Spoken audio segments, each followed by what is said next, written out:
Welcome to another Cardano update. Like always, make sure to check out our YouTube memberships and our Patreon if you want access to all of our charts and if you want access to our daily Discord updates. So in this video, I want to start with Bitcoin just because here, as you can see on the ADA chart, there is absolutely nothing going on. So on the Bitcoin chart, on the 4-hour, we seem to be in a 1, 2, 3, 4 setup. Right now, I believe the fourth wave is still playing out, and by the looks of it, this might be some kind of ABC structure, meaning that, we could even drop to $89,000 or $88,000 before we continue with a fifth wave. But as long as we manage to stay above the support zone, then I think this is going to mean that Bitcoin probably has already bottomed. Also, please remember that on the daily chart right here on the RSI, we got to the oversold territory for the first time since, I believe, that area right there. And each time we got to the oversold territory on the daily chart in this cycle, we found a bottom, even right here in this area. Obviously right there, it was not the exact bottom, but as you can see, even in the short term, we got a move to the bull market support band,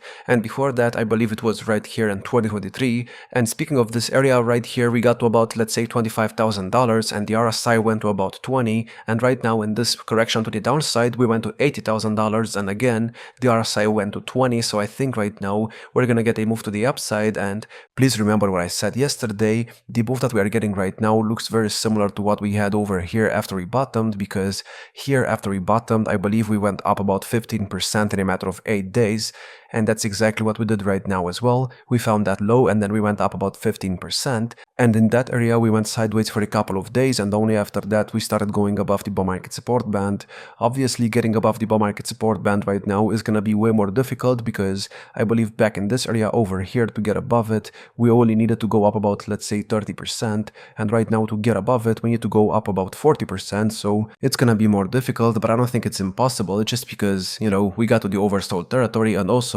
because we are above the moving average right there on the daily RSI, and that's also exactly where we are on the ADA chart as well. So if we manage to stay above it, and if ADA manages to get above the trend line right here on the RSI, I think this is going to be a good sign, because so far the RSI has been in a downtrend for, let's say, about 5 months or so, maybe even 4 months. And yeah, to break out of the downtrend and to confirm that something more bullish is going on, we're going to have to break above this trend line and then hopefully, test it and then bounce off of it. And that could even give us a move to the bull market support band. But I am aware of the fact that the situation right now is very boring. Nobody's even watching these videos, so I know there's no point in making them, but I want to make them because, there are some traders in my Discord server that need to know what's going on. So again, if you want to know what's happening on the bigger picture, here we are still in a 1-2 B structure. We are still above the 0.786 support level, and we are still waiting to get a move to the bull market support band. So far on the 4-hour chart, we seem to have a 1-2 setup, and by the looks of it, we are currently trying to get the third wave.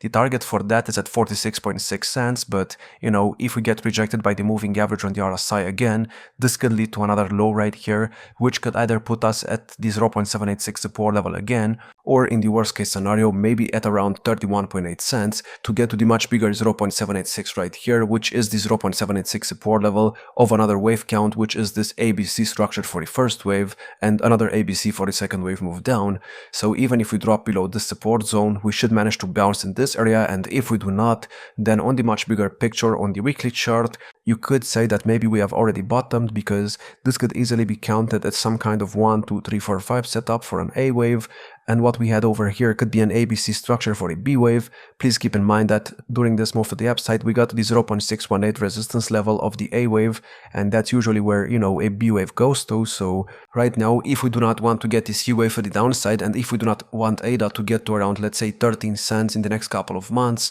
then we should manage to actually get above the 1.618 or the 0.618 resistance level, which is at $1.12. But obviously, before we even think about getting to these levels, we have to get above the bull market support band, and we also have to get another cross on the bull market support band. Yes, I know that last time the cross did not really do anything, but as you can see in the short term we did go up, so right now I'm waiting for a cross. And on the RSI, what you will notice, you already know this, but what you will notice is that we got to the exact same RSI levels as we did many times in the past, and this is a very important RSI level because usually that's where Cardano bottoms every single time. So getting above it and closing above it next week could be a sign that maybe the bull market is over for Cardano, and right now we're gonna drop to 13 cents, but as long as we stay above it, I think we are fine. And now going to the Bitcoin chart, we're still waiting to get above the other trend line on the RSI, which was used as support about 3 times in this cycle, and getting above it could mean that, this cycle might overextend until May, but until we get above the moving average on the RSI and until we test it and we stay above it and then we bounce off of it,